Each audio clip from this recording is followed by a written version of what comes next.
to start. Well, welcome to the big show, The Wrap. Here we are.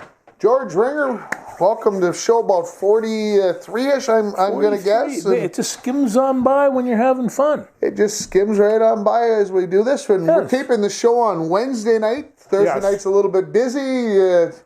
Tim's got to go back to work and everything else. And so you got to go back to work on Thursday night. There's a football game on. Don't they understand that? Here's the thing. They're letting us work from 5 to 7. Oh. So plenty of time to get home and watch that football game. But let's save that for the big finale. Let's save the NFL for the end. Maybe we should start with baseball. Let's do that. Yeah. Interesting. The Twins.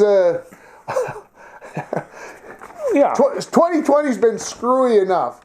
When's the last time a team has had a scheduled 2 days in a row off? During a baseball season, I was stunned. It never happens. And of course, the reason for it, the St. Louis, of course, had the virus. Yep. And so, in order to be able to fit all their games in, they got to play like 11. Yeah, they've got like 11 doubleheaders that they've got to play, and so they needed an off day. So the Twins said, instead of playing Tuesday, Wednesday, we'll play a doubleheader on Tuesday. We'll fly out, we'll fly back. Everything's good to go. And so the Twins get a Wednesday and a Thursday off. And by the time Cleveland comes to town on Friday, I think it's 4 games too. It's 4-game series, and we'll know a whole lot more about what's going to be transpiring about where the Twins will sit. They sit as we tape this, a half game out of first place, but they've got 3 games in hand. And Chicago's in the mix as well. And Chicago's right in the mix. And I know in the Minneapolis paper they were talking the other day that, hey, look, the Twins are in. The Twins, they're in the playoffs. Probably no doubt about that. However, it would be nice if they got to say they were AL Central champs, even in an abbreviated season. So I think that's still in their minds. I think they're trying to get things set up for playing that way. Nelson Cruz, they've been resting a little bit just because. Luis Ariz, they've been resting a little bit. He has been resting a little bit, but he did in a doubleheader yesterday connect with 2 home runs, and it's been a while since that's happened. Yeah, 15 home runs now. 15 home runs. And we talked about this at the start of the season on one of our shows, and we talked about what's the number of home runs that's going to be the number of home runs that a person... 20, I thought, might be a max. You said 20, and I thought maybe 22, 23 might be that number. And the Twins have 15 games left. With 15 games left, you might think that Nelson Cruz could hit 5 more, so he'd get to 20. And some of those guys... Well, and he's batting about, 345, and he's got, he's one of the top leaders in RBIs. On top of that, and I'm going to say this, Nelson Cruz, and I've talked about him in here before, but he is one of the finalists for the Roberto Clemente Award. Yeah. And, and that's like the Walter Payton Award in football, and number 21, Roberto Clemente, for a long time I called my son Roberto for that. But, you just take a look and you just say, here is a man of all skills, and so you got to be pretty proud. He's 40 years old. He's swatting the heck out of that baseball, Tim. Yeah. It's just it's incredible. Yeah, the Twins 27-18 is their record right now. As I mentioned, 15 games to go, and I think I also said before the baseball season started that the Twins would win 42 games. I think 41 or 42 games. I can't remember which one I said, but I know it was more than 40. That means the Twins would have to win their last 15 games to get to 42. Well, they lost 6 in a row, so they can do that. 15 games. Yeah. That was that Moneyball. Yeah, they won 20 in a row. Yeah. So I think if they were to go 10-5 over those last 15 games, give them a good chance to win the division. Obviously, they got games against Cleveland left over. And we'll see what happens. It's not the end of the world, like I said. More than likely, they're going to make the playoffs. Their record's good enough. When AL Central, you got Chicago, Cleveland, Twins. Now the rest of the league, you got Tampa Bay. They're 4.5 over Toronto. You notice he didn't say the Yankees. No, he didn't say the Yankees. The Yankees, for the first time in 25 years, are at 500 or below in September. Can you believe? That's hard to believe. For 25 years in September, they have not been below 500. Well, how come that makes you smile? I wonder about that. I didn't. Well, my mother doesn't like the fact that I hate her Yankees, but yeah. And Oakland's 4.5 over Houston. 4.5. I mean, in this day and age, that's quite a bit. The Cubs are 3 over St. Louis. Atlanta 1.5 over Philadelphia, and LA. I'm not sure what, but they're 4 games over San Diego. Think about that. They've got the best record in baseball, and they're only four. San Diego's only 4 games behind. So how good does San Diego play? Yeah, I don't know, but the rest of the conference kind of division goes by the wayside. Yeah. But hey, I think the next few weeks for baseball are going to be very exciting. I wish there were 50,000, 60,000 fans to watch these, because there are going to be some great baseball games. Yeah, I think that would be the probably that's the only drawback. But yeah, we'll see what happens. And they're talking a bubble for the playoffs. Yeah. And really? maybe in California where the weather is a little bit nicer. Yeah, it'll be interesting to see how the Twins do. I think I saw their Twins home record the other day when I was looking in the Minneapolis paper, 18-5. Wow. At home. Okay. Not too shabby. Well, and the other thing is that Oderossi will probably be coming back. Homer, they say, will be back by the end of the season. They got an awful lot of starting pitchers. I'm not sure what they're going to do with all of them. They'll probably have to shuffle a few down. But yeah, Dobnik had an off day yesterday in Game 2 yesterday. But he's an awfully good pitcher. Kind of tough time finding the strike zone. Yeah. Pineda had another beauty of a game on Monday. And Barrios pitched a good game in the first game of the doubleheader. So hopefully things will keep working in the right direction. I think so.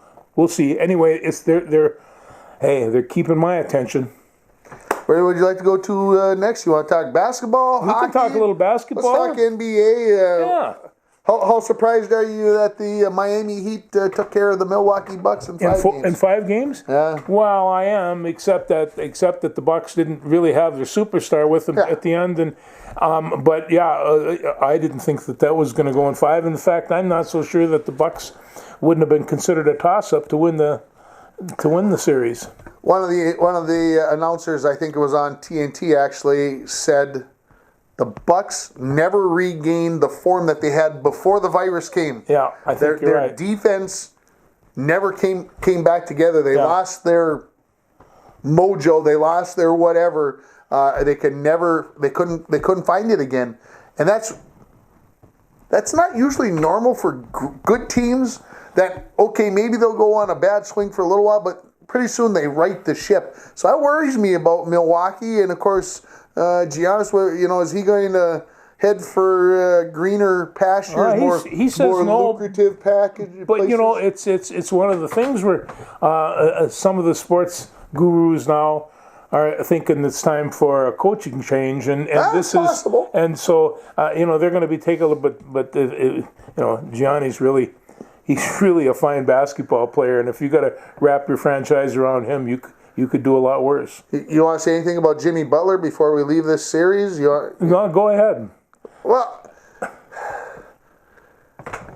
maybe he was right after when he left the Wolves, that maybe Cat is kind of a baby and whatever. I don't know. Maybe he was right, because he seemed to throw this team on his back and kind of led the way with them.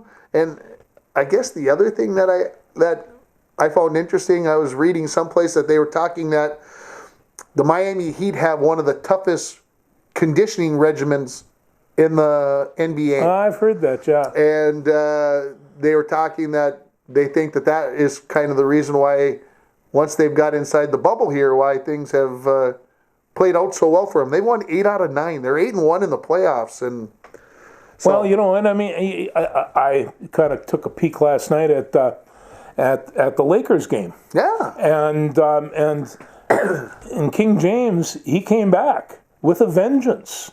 And he was, they called it a block party. He was all over the place, and I'm telling you, some of those blocks were incredible. From behind, from above, he defensively really took control. And here's a guy, 17 years in the league? He's been around for a while. And they're sitting around and they're going to say, Kawhi Leonard says, wait till I get there. We'll see who the finest basketball player in the world is. And so I like the attitude. well, yeah, and he says something about, are you looking to dominate? No, I'm looking to blow him off the court. And so Leonard is looking for it, and face it, destiny has it that the Clippers and the Lakers are going to go at it. It's just... I would say that's probably for sure. Yeah, Lakers lead the Rockets 2-1. The Clippers are 2-1 over your Denver Nuggets. And then the Celtics are up on Toronto 3-2. And matter of fact, probably as we record this, I'm surprised maybe my phone hasn't updated. It was being played while we were... Well, they started at 5 o'clock or something tonight. Toronto leads Boston 81-77 at the start of the fourth quarter. How's that for as hot as we can get? And the Loons are up 2-0. Oh. Yeah. Oh. Ever since they brought the lad on from Spain, things have been going a little bit better for the Loons. But anyway, I think the NBA, like I said, I think it's going to be LA and LA. I think that's a good guess. And I think so too. Somehow, some way, Toronto's going to find a way. I don't know why I got that feeling, but Toronto's going to find a way to play the Heat. Like I said, the Celtics are up 3-2, but who knows? They're a team without a country, but it's they have a very fine program. They've got some excellent coaching. Champs. I know they lost some guys. Nobody wants to. We'll talk about that a little bit later. But I have to bring up the fact, and I won't do it till the end. But I've got a T-shirt on. Yeah. Boban. There he is. This is Boban Marjanovic. He's 7'4". He plays for the Dallas Mavericks, and he's a character, Tim. I mean, I'd like to get in the same room with him and Sergio Romo. I mean, this guy's a character. So he's being interviewed by Shaquille O'Neal, and he's got his arms. He's 7'4". He's got arms. The television camera can't cover it all. And Shaq says, "Will you say it for me? Will you say it just once?"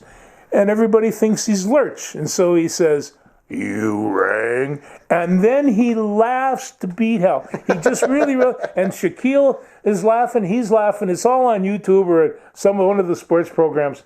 But, then he says, "I'm glad you didn't ask Luka to do this." And of course, Luka Doncic he's from Slovenia, and Luka, he's a superstar in the NBA. He is. And so you watch him, but Boban had this T-shirt that says "You rang" down at the bottom.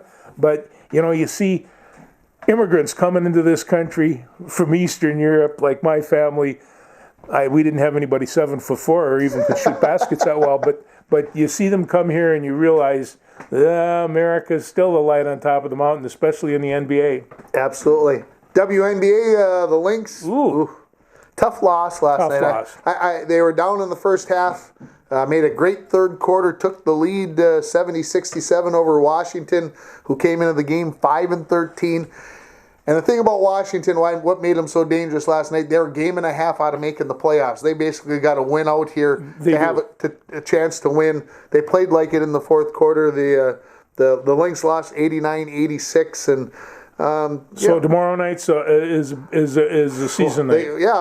They get Vegas tomorrow night. The Lynx, they're trying to get the fourth spot, and that'd be great. But it looks like Vegas is number 2, and if they end up 5, they end up 5. I got a lot of confidence in what Cheryl Reeve can do with this team, and we'll see what happens. But last night was.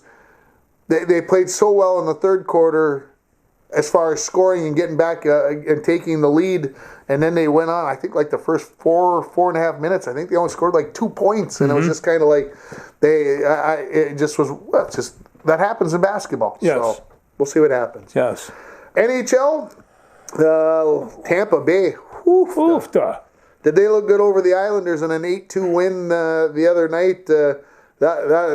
They might have said to the Islanders, they were hammering them. You don't even belong on the ice with us. It'll be interesting to see how this all plays out. The Islanders obviously are not going to lay down and die. I thought they've been playing really good hockey lately. So that game, I believe, going on tonight, game 2 there. The Stars in Vegas tied at 1 after the Stars, Dallas won the first game 1-0. Vegas came back nicely. Came back and won 3-0 last night. Played a little more little more physical they were on hitting, Dallas, yeah. and so we'll see how things pan out there. But they'll be playing, I'm sure, every night here now for the duration till these get down to the Stanley Cup Finals. And geez, in about 3 weeks we'll have a champion finally. Isn't that something? It didn't take long.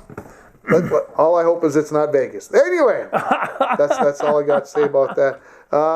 U.S. Open tennis. We're down to the nitty gritty there. On the women's side, we're at least going to have a couple of Americans in the semis on the women's side. Jennifer Brady, and most of you are saying, who? Jennifer Brady, 25 years old. She's going to get Naomi Osaka tomorrow. The all-world player won the championship a couple years ago. She's a favorite. She would be the favorite right now. Serena took her 3 sets today. She's got to go back and play again tomorrow night, and she'll either get Azarenka's or Mertens. So we'll see. Serena lost the first set today, and it was just lost her serve once, and then I think kind of took the match over. And maybe she's going to find that title number 24. Maybe we'll be able to talk about that. Well, next when week. she doesn't have that long shot, I mean, everything can become all equal on that court, because then she has to move. And so, but when she's back there blasting, whoa.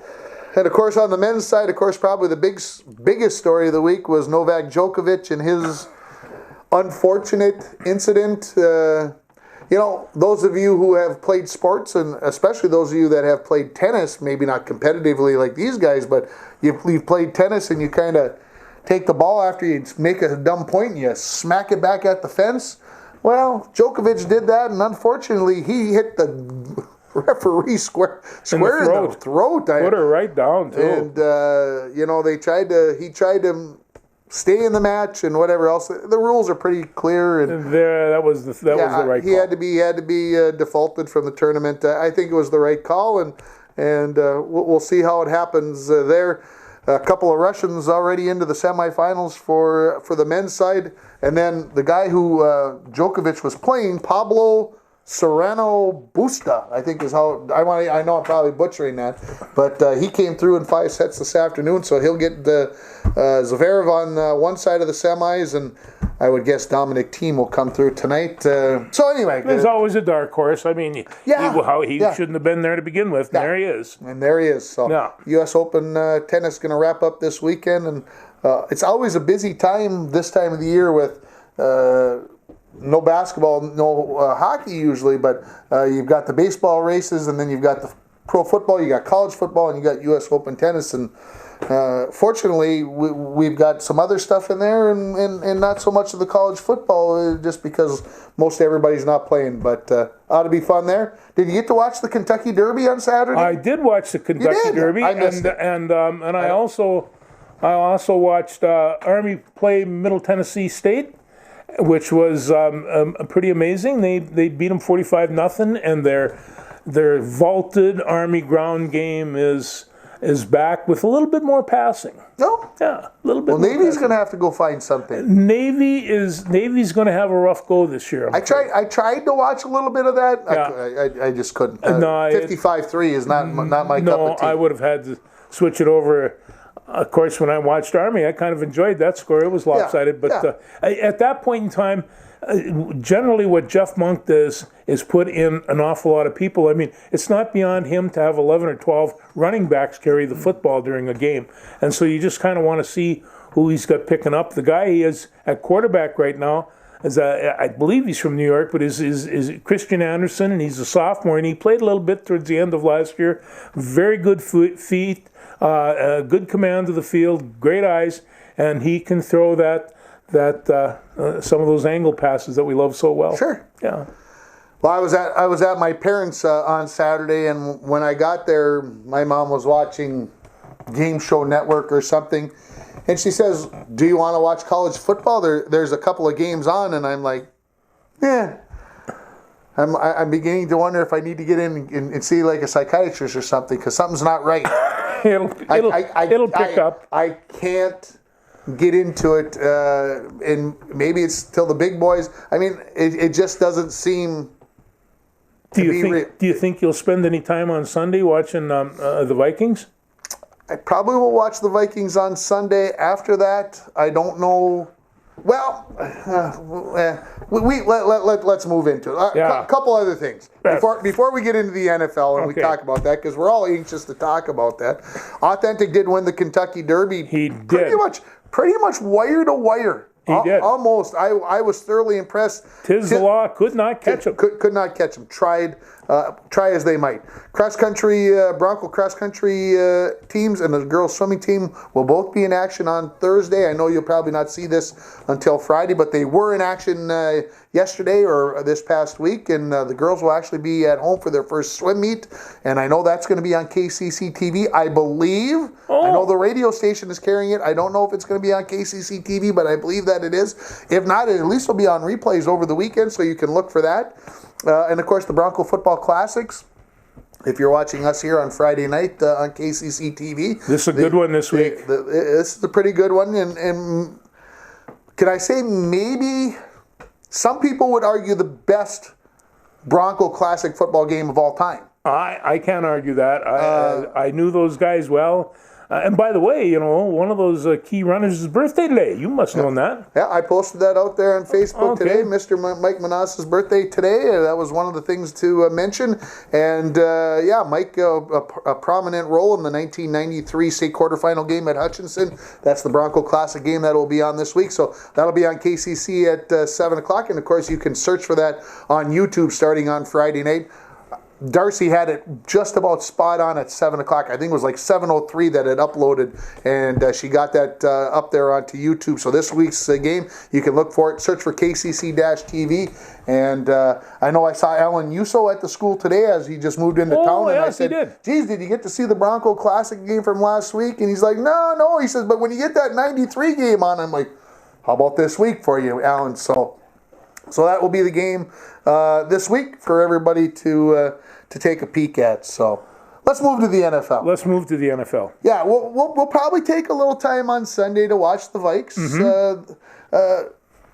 I've been telling everybody, and not that I think that I made a big proclamation here that shocked anybody, but they did announce today that Danielle Hunter out for at least the first 3 games of the season. And did anybody bring up why? I didn't take the time to read why. I saw the tweet that said he's going to be out for the first 3 games. I figured I'm speculating a hamstring, and so it is what it is. That's why they signed Ngakwe. Yeah. Because they needed another pass rusher, and so that will be one of the things to watch out for on Sunday. I think everybody's going to be watching the Viking defense, and everybody's going to be able to see if Delvin Cook can run the football. Where's the offensive line at? So it's the things that we talk about all the time. I think the offense probably will function fairly well considering they've had no warm-up games, and and I don't care how good a team you have, unless you've had that first contact. You really don't know what it's going to look like. But defensively, there's a rebuild job on this one. And you've got a good foundation of linebackers. We don't know about the secondary.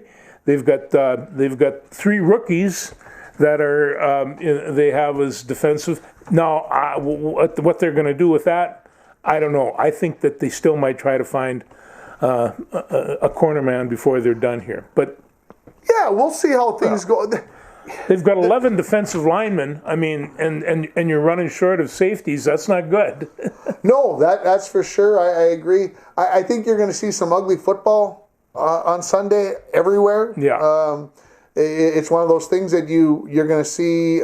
You're going to see teams that haven't played against somebody else. I'm sure the teams really haven't been beating each other up. No. In practices. I'm sure they've done a little bit, but definitely not as much as they've done in the past. So I think we're going to see some mistakes, and it could be some ugly football, and it is what it is. But a lot of teams, the schedule was set long ago. But these teams, most of the games this week are division games. There's a few that are interdivision. Oh, this is a very important game this week. Intra-division. I mean, they're all over the board everywhere. And, of course, the Vikings get the Packers. The Vikings at home without their home field advantage with all the noise and everything else. We'll see where Aaron Rodgers and his crew are at. And and we talked right before we started taping the show that this is a huge game. I mean, this could be the tiebreaker at the end of the season. I really believe these two teams will be the top two teams in the NFC North. And this game, so I mean, obviously they play each other twice, but this could be the deciding factor who gets the division title and doesn't have to maybe play in the wild card. No, Christmas Day should be really interesting. That's when they'll do the second one. But you're right, and I think that right now the football heads are kind of picking the Packers a step above the Vikings, and I think they're waiting to see whether or not that defense will gel. If it does, they're definitely toss-ups. And in fact, I think what's going to happen, the Vikings are going to mature and they're going to get better over the year. And I have them doing well. I have them actually winning a wild card game over the Saints, and then of course, and we'll have to talk into this. We have their number. And so, Yeah, all right. That's if they're playing down there, I'm not going to go down there with a Viking shirt. They get real mad. So go ahead and give us your predictions. We'll start in the NFC. Who you got winning the division? Okay, I have the Cowboys. I got Philly. The Cowboys have got a ton of talent. I know that. I think it's going to take time for them to find their way. Philly and Dallas really close. Maybe it could be one of those things when they play head-to-head to decide things. But I got them both at about 10-6, and it'll be tight. I think I put down the only team that's going to be able to beat the Cowboys in the NFC are the Cowboys. And they have enough stuff on their table. They have a controversial owner. They've got a bunch of talent. So I'm basing it solely on talent. But if that team can hold it together, they're going to be very, very difficult to beat. They will be. Yeah. I don't think they can hold it together. That's the thing. I'm not sure that they can. And then you take a look at like the Buccaneers. They've gone from wherever they were last year. I didn't see them at the end, and now they're ranked like number 2 or 3. I don't know why that should be, except that Antoine Winfield is expected to start. Mm-hmm. So they picked up some defense, and I guess maybe offensively they've done well. How do you think he's going to do? Who? Antoine or Tom? Tom Brady. I think Tom Brady will have a mediocre year compared to a lot of his other years. And a lot of people are going to, at the end of the year, going to say, I'm sorry, I'm going to base it completely on the fact that he's getting old. And I know people are going to say, but he's Tom Brady. Okay, fine, I get it. But everybody gets old. Everybody finally whatever. And we'll see at the end of the season. My prediction is that he doesn't have a great year. I'm sure a lot of people are hoping that I'm wrong. I still pick Tampa and New Orleans to be at the top of the division. Again, they play each other on Sunday, and that's why maybe I'm going to have to watch a second game on Sunday, which usually really breaks my rules on NFL Sunday, because usually I watch the Vikes and then I get ready for school. Well, then I got to ask you, as long as we have Brady down there with Tampa Bay, who's going to be the quarterback for the Patriots? Oh, well, that's Cam Newton. That's Cam Newton. How do you think he's going to do? Like Cam Newton's been doing the last few years, I don't think he does very well. That's why the Buffalo Bills are going to be the AFC East champions, and the New England Patriots won't be the division champ, I think, for the first time in 12 or 13 years. Pats in Buffalo, and Buffalo, they picked up Stephon Diggs, and we know he can catch the football. We know he can be a pain in the tuchus as well. Well, we can, but we also know that I take a look at the Patriots, and the reason that I'm giving a nod to the Patriots, 2 reasons. Bill Belichick, and the fact that they've been on top of the mountain for an awful long time. We're going to find out if Bill Belichick is really that good of a coach. We believe that he is. But I'll throw this out there just to shake everything.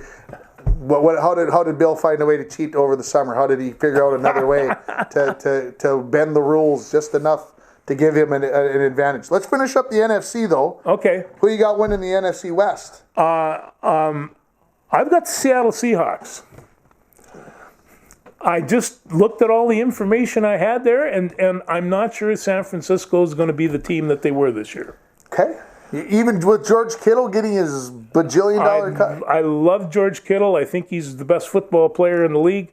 But you run that team on offensive linemen. I'm going to take San Francisco over Seattle. Again, very, very close. Yeah.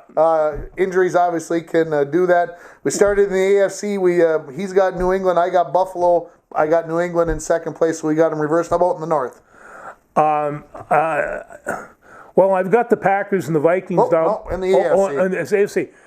Ravens and the Steelers. Now, the Steelers are going to come back and they're going to be strong. On the other hand, the Ravens are an awfully exciting football team. Yep. And they've got a great quarterback, and there's a half a dozen of these young, highly mobile, really fast, really skilled quarterbacks.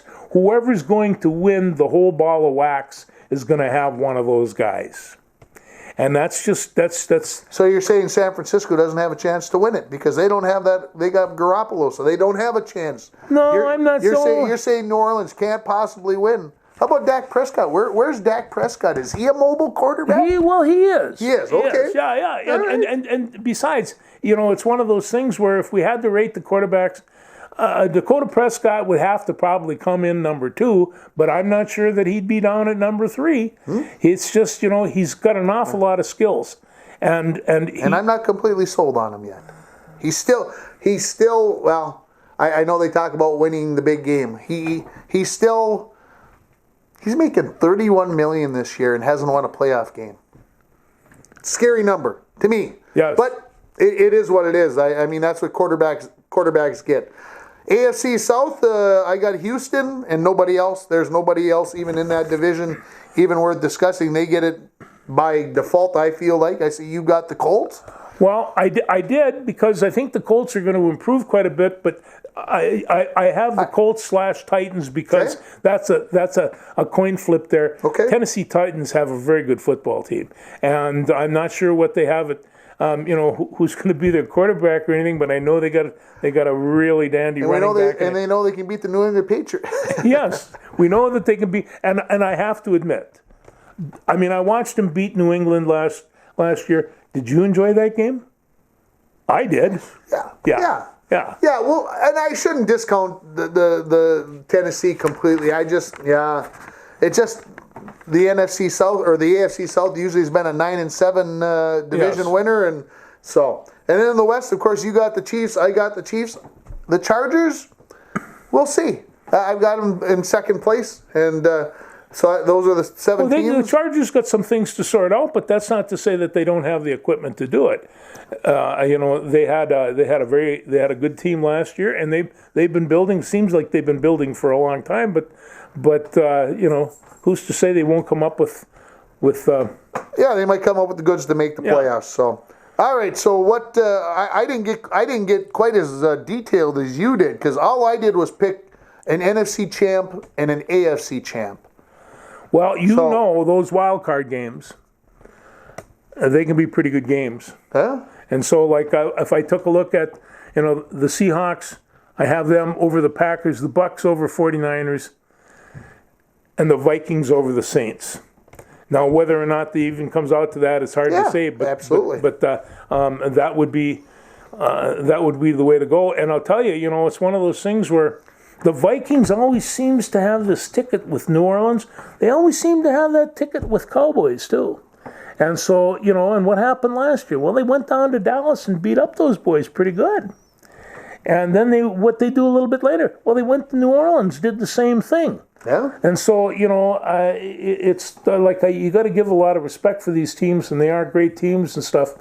But, hey, these Vikings are going to be able to play football with anybody. I hope so. Yeah. And you got who coming out of the NFC? The NFC, God, you're going to love me for this. I got the Cowboys. Wow. I'm stunned. I am. I have to admit, I'm stunned. I got San Francisco. I'm just going to say it right out. I got San Francisco coming out. They lost last year in a Super Bowl that they probably should have won. Very, very likely should have won. Some people are going to say they should have won. Some people are going to say, well, they're going to have their Super Bowl hangover, No, they've got unfinished business. That's why I think Well, I will say this: they got a great coach and they got a great general manager, and those people they're in it for the competition, and they're very capable. and they've got people. an offensive line. Well, if that line holds things, then they're good to go. But that offensive line took them to the Super Bowl last year. Absolutely. No two ways about it. What do we got happening in the AFC? Well, I tell you, the way I had it picked here, I have Kansas City over Pittsburgh, but I think it's going to be a dandy. That will be a dandy football. My brother would be very happy to hear you say that the Steelers made it to the AFC Championship game. I'm hoping not, but that's fine. There's lots of teams I hope that don't make it there. No, and then you got the Chiefs winning, so they're heading to the Super Bowl. I'm going with your Ravens. I thought maybe you might go with Baltimore. Well, I thought about that because I'll tell you, last year I watched the Ravens more than any other team besides the Vikings, and they were fun to watch. Yeah, I think it comes down to the Ravens and KC, and it all depends upon maybe who gets the home field advantage. Might help them out there, but I'm going to go with the Ravens. So I've got the Ravens and the Niners in the Super Bowl, and you've got the Chiefs and the Cowpokes. And who wins it? Well, I have down there the Chiefs and the Cowboys, and that's where I have down who can defeat Dallas. Dallas. Yeah, you. I'm not sold on the fact that they really don't. They make a lot of poor decisions, and I mean from the top on down. And so, but when you take a look on paper... You haven't mentioned the running back. What's his name again? Oh. Yeah, see, you don't even want to remember what his name, because you know that he can take that team down, Ezekiel Elliott. Yes. He can take that team down faster, like you said, the Cowboys beating the Cowboys. Oh, I understand that, but he can also break away for 45-yard runs, and he's as an explosive a back as there is in the league. San Francisco beats Baltimore. Close. There it is. There's my pick. San Francisco over Baltimore in the Super Bowl. Baltimore. So the NFC, we both picked the NFC to win the Super Bowl, because you picked the Cowboys, right? Yeah. All right, there we go. There you got it, everybody. You can go to sleep for the next 6 months. Wake up in February, and you can... Anyway. I couldn't... As I was making all these predictions and the Cowboys kept on coming down, I kept on feeling queasier. But this is what the data was giving me. And I was just like... Because I've never been... what you would call a Dallas Cowboys fan. Yeah, I'd be really disappointed if you were. Yeah. Roger Staubach, of course, you had to love Staubach, and I did like Dandy Don, particularly when he was in the press box. Yes. He was, and that's when we do our football show, I kept on thinking, here it is. We've got Don Meredith, we've got Frank Gifford. And you got Howard Cosell. It's just like you and I and Howard, you and I and Stuart. But out of the three, who's Howard? See, and so we'll put that on Stuart and let him figure that one out. There you go. Yeah, Chiefs and the Texans get things started off on Thursday night football. Yeah, we'll see. And the other thing is, I had down here one little note.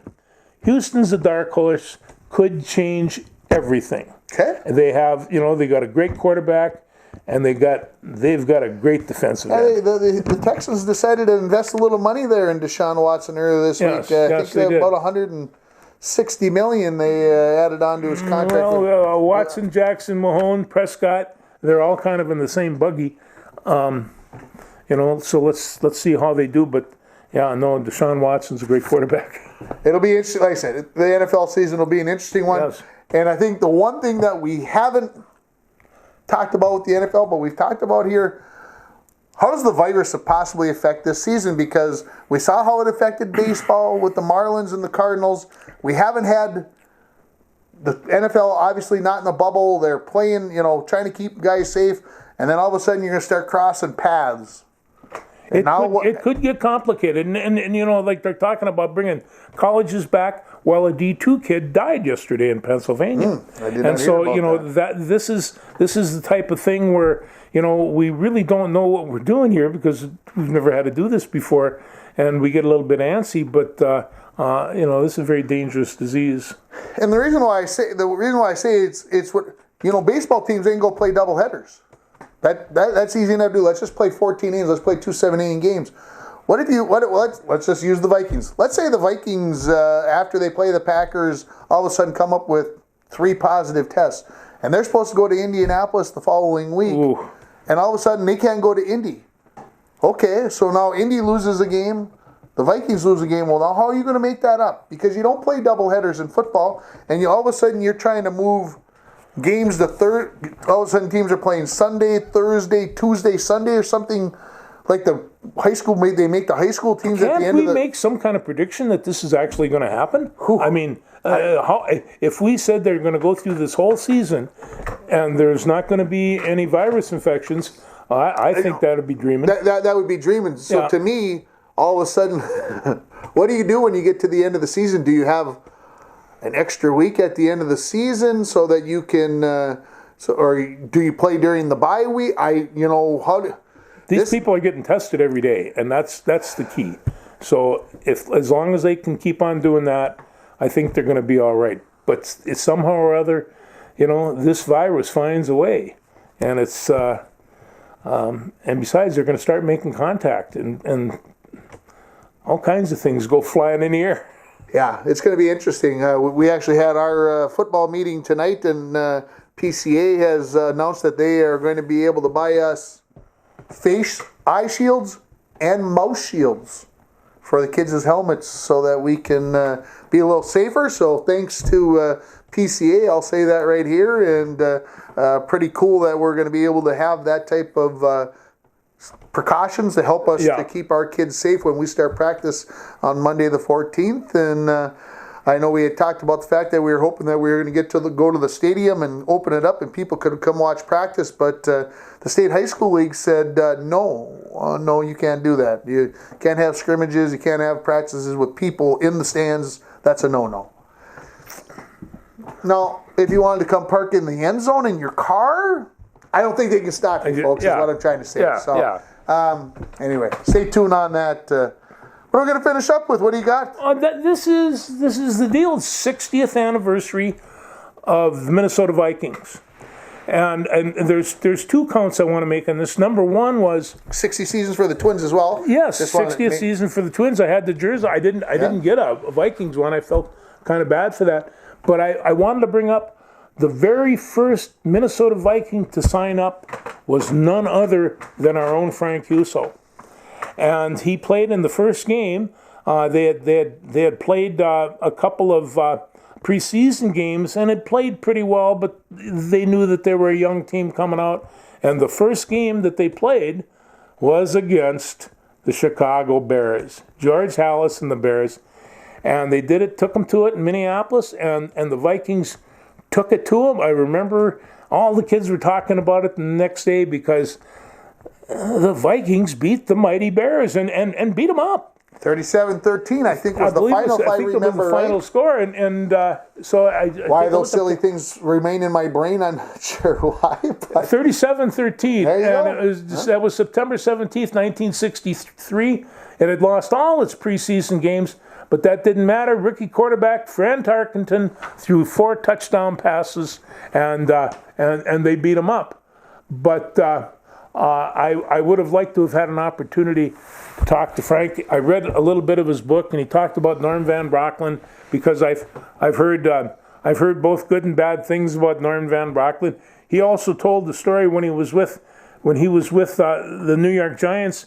He got into a big confrontation with Vince Lombardi, the assistant coach, and Lombardi was berating him and calling him all kinds of names, and old Frank, he didn't much take to swearing or any of this stuff. He was a church-going boy, and he didn't much go for that.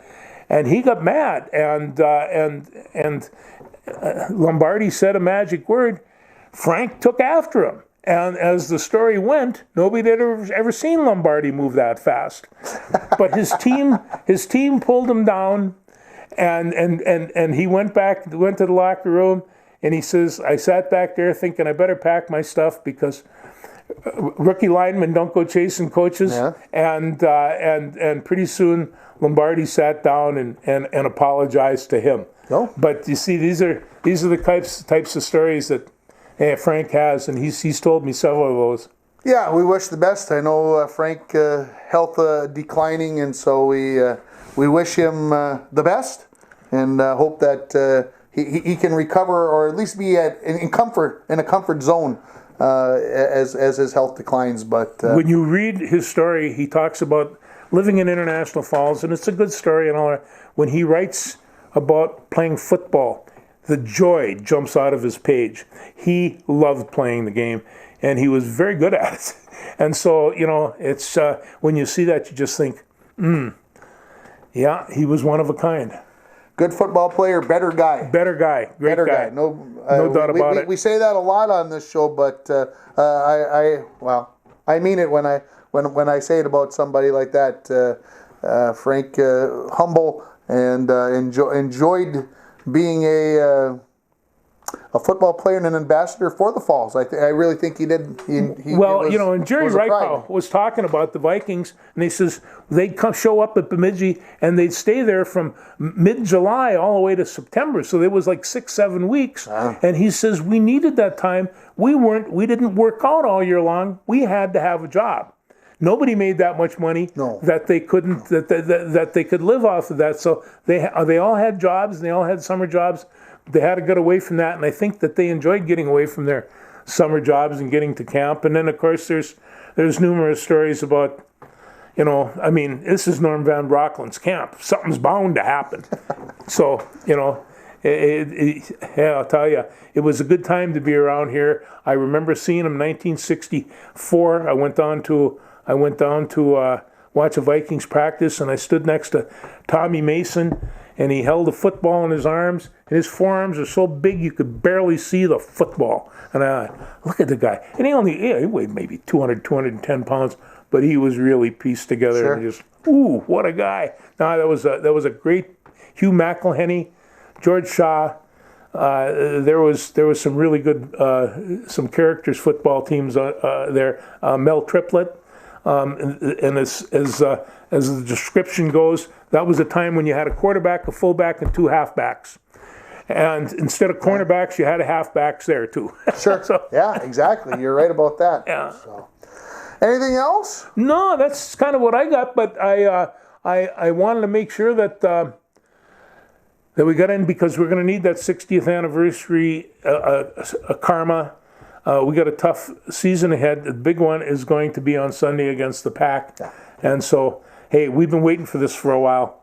I hope it all works out. I hope the guys stay healthy. But we're going to watch a little football on Sunday, that's for sure. Sounds good. For George, Ringer, see ya. Enjoy the NFL football season. We'll talk to you next week.